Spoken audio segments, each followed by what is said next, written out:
मैं सुनीता जी से अनुरोध करूंगा, सुनीता जी बैसला आए और आज के इस ऐतिहासिक क्षण के अवसर पर अपनी बात रखें।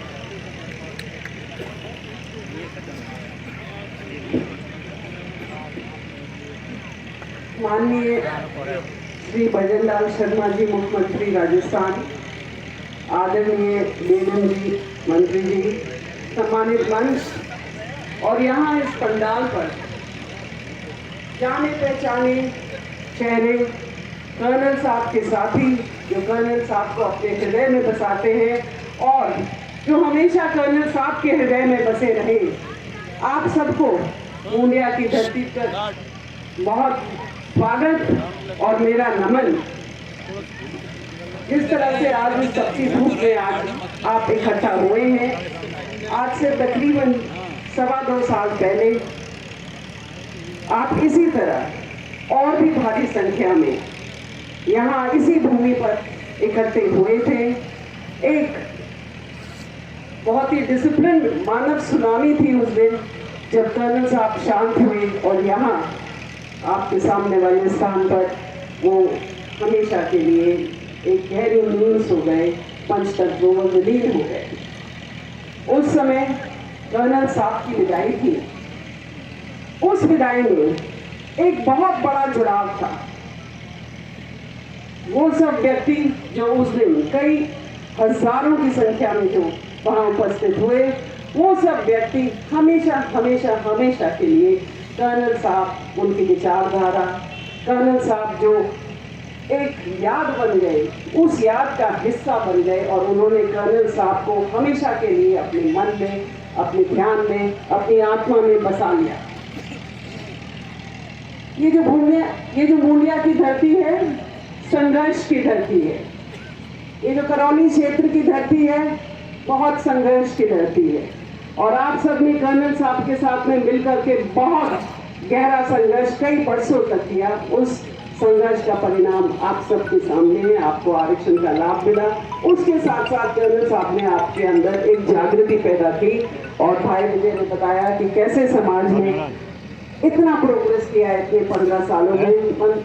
सीएम साहब, अगर आप रिसर्च कराएंगे, डेटा का एनालिसिस कराएंगे तो आप पाएंगे कि पिछले 15 वर्षों में जहां जहां गुर्जर बसता है उस क्षेत्र का विकास इतना ज्यादा हुआ है जो आजादी से लेकर तब तक नहीं हुआ था। ये सिर्फ कर्नल बैसला और उनके द्वारा पैदा करी गई जागृति के कारण है। कर्नल साहब बहुत महान लीडर बने, पर महान आपने बनाया। उनके संघर्ष में साथ आपने दिया। तपती धूप में, पटरियों पर, सड़क पर लंबे आपने आंदोलन किए। आप सब भी, इतना ही आपका भी प्रेरणादायक रोल रहा है जितना कर्नल साहब का रहा है और सबसे बड़ा योगदान हमारे 72 शहीदों का रहा है। आज हम जब तरक्की करते हैं तो हम उनको नमन करते हैं। उनके बलिदान की वजह से आज हम सक्सेसफुल हुए हैं। कर्नल साहब यहाँ पर बालक थे, युवा हुए, अफसर बने, फिर रिटायर होने के बाद में इसी धरती में उसी रूप में आ गए जैसे जब वो बालक थे, युवा थे। सीएम साहब, कर्नल साहब ठेठ ग्रामीण थे, इस इलाके की भाषा जानते थे, इस इलाके की देसी हर चीज का वो आनंद लेते थे और उनसे बड़ा कोई अंग्रेज नहीं था। कर्नल बैसला से बड़ा कोई अंग्रेज नहीं था। जितने वो देहाती थे उतने ही वो अंग्रेज थे।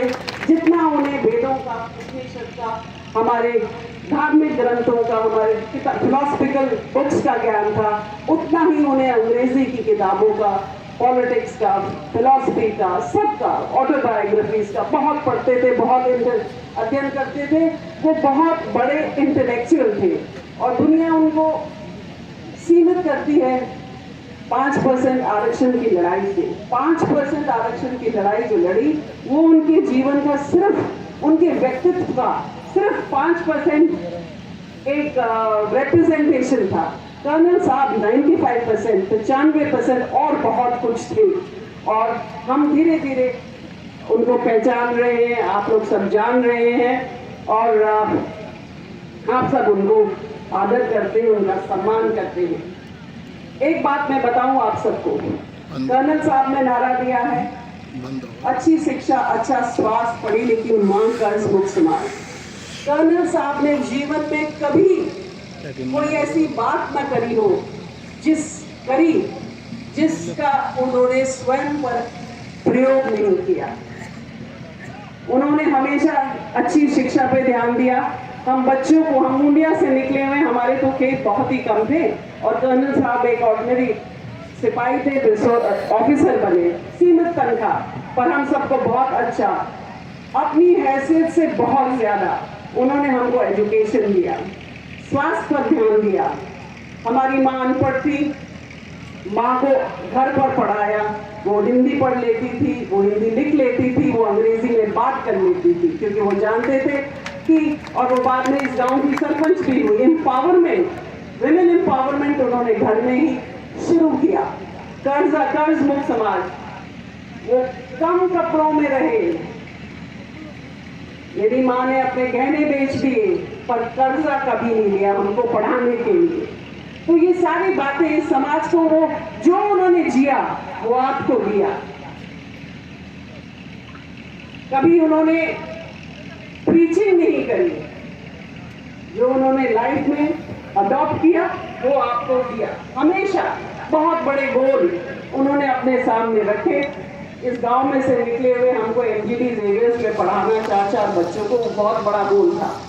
यहाँ पर जब आरक्षण का पूरा बंटवारा हो चुका था और कोई पॉसिबिलिटी ही नहीं थी कि किसी कौम को किसी और कैटेगरी में और मिल जाए, तब उन्होंने एक बड़ा गोल चूज किया और उसको सक्सेसफुल किया। ये थी कर्नल बैंसला की हस्ती कि वो हमेशा बड़े गोल रखते और उनको अचीव करते विदाउट एनी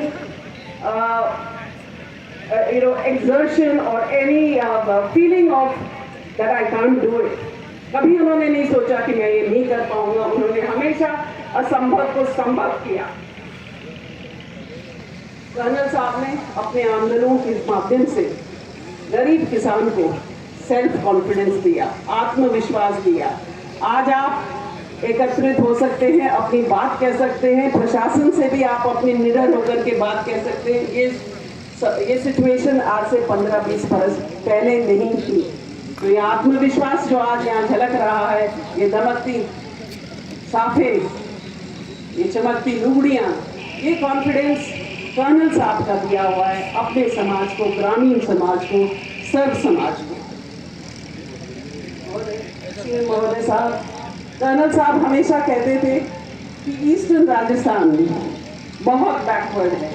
वो कंपेयर करते थे शहरों को और वो कहते थे कि मेरा करौली, मेरा महुआ, मेरा हिंडौन, इसमें डेवलपमेंट कम है, इसमें एजुकेशनल